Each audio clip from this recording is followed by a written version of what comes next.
Oklahoma is I'm just really impressed with the job that Aaron and his staff are doing. They were very well prepared for us, and they came ready to battle. We all week long were struggling, some sicknesses and some girls banged up, and we found a way to win when we weren't totally feeling our best. So I'm really proud of this group. But again, I think I was expecting us to struggle a little bit with they run a really fast offense. I would argue the fastest in the country overhead. But they definitely exceeded my expectations on how well they played defensively. But we just persevered, and we're in the Sweet 16. Valeria, it seemed like you guys were having a little bit of trouble with their blocks specifically. I'm curious what you saw in that they were maybe doing a little bit better to kind of stifle you guys there. You mean like them blocking us? Yes. I mean, they're really tall, really physical team. I think me, Tori, Liv, we were predetermined and like where we wanted to hit, and then we talked to our coaches and we said, hit high. We do this every time in practice. We have one of the best blocking teams in the country, so we're used to it. So it was just a matter of like flipping the switch. Yeah, and your team fought back in each set tonight. I mean, how impressed are you once again with your team's resiliency throughout the NCAA tournament and just going forward? Yeah, I think it's who we are, and I liked not only to fight back, but I liked that we had less attacking errors in each set, and slow, and like their hitting percentage got worse each set. So I think we weren't playing our cleanest or in many different ways, but we kept just fighting and finding ways to get better as it went on. Rachel, you and Olivia were matched up with Alexis Shelton, an all-SEC player, and you kept her to 0.59 today. What was the mindset going into a match against a player like that? Yeah, one of our keys was just zone 4 defense, I think. So we prepared a lot for defending the speed of their zone 4 attacks. And yeah, we just had a lot of reps like going into leave moves, and the motto of the night was just be good in your zone. So Liv and I were really focused on trying to have them be less of a threat. And then Rachel, Oklahoma had to battle back yesterday to even make it to today. Then they have 2 set points in the first set. How important do you think it was for you guys to rally there and be able to put them away in that first set to kind of sap their energy a little bit? Yeah, I think it was a good moment for us. I mean, any type match is a good experience and just good to have in your pocket. So I think just even though we weren't playing our best, finding a way to rally it out and take the match or take the set. Dan, that challenge call to win that first set could have been a little bit risky considering you already had lost the challenge, but what does that say about your confidence level in Valeria, because she was adamant that ball was touched?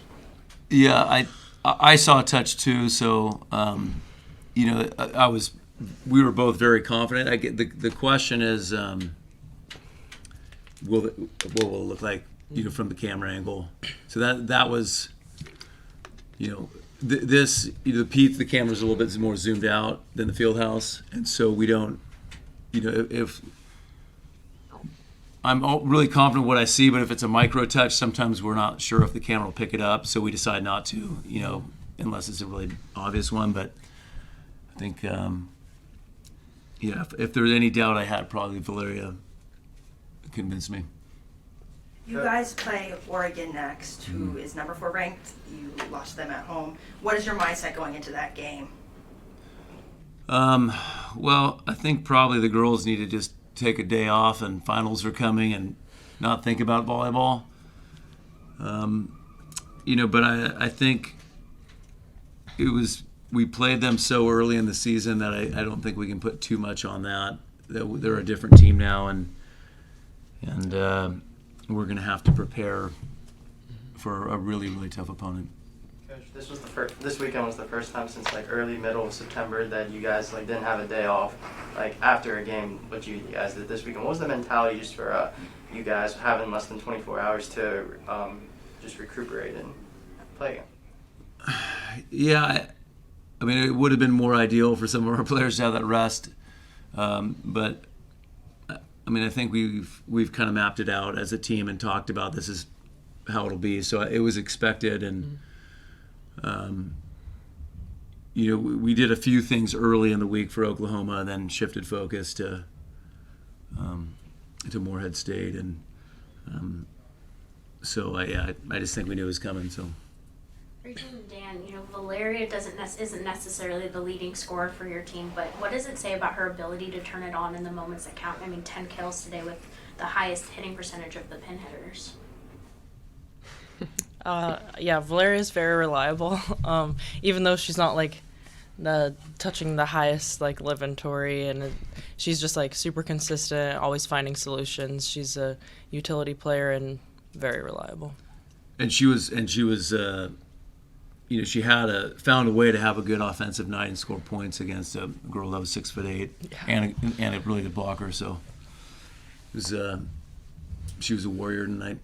Valeria, how do you feel like you guys eventually wore down their block with the attack after, you know, kind of having some iffy moments with their size early in the first set? Can you repeat the question? I said, how do you feel like you guys kind of eventually wore down and were able to get around their block as the match went along?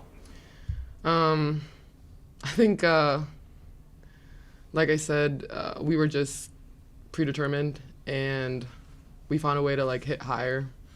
Rachel was putting up really good sets. It was on us to hit high, and that's what we did. Rachel and Valeria, this is your last NCAA tournament. I mean, what are your feelings been like this weekend, and what are some things you guys are looking to improve upon, I guess, to next weekend? Obviously, with Oregon and the potential Elite Eight matchup here as well. I mean, we're just playing every day like it might be our last. So there's a lot of emotions, and we're just playing with gratitude. We know next week is going to be really tough, but we do have the advantage of being home, so definitely taking that. Yeah, I agree. Just one day at a time, taking every match, like what's in front of us, taking that one step at a time. And I really like how you said playing with gratitude. Dan, Olivia, and Tori didn't have the best nights, but what does that say about their specific resiliency that they just didn't stop attempting even when things weren't going well for them?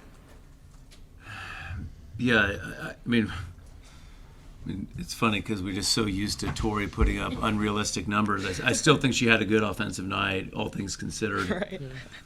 And Tori, and Olivia was struggling a little bit, and they, you know, they made some good block moves, and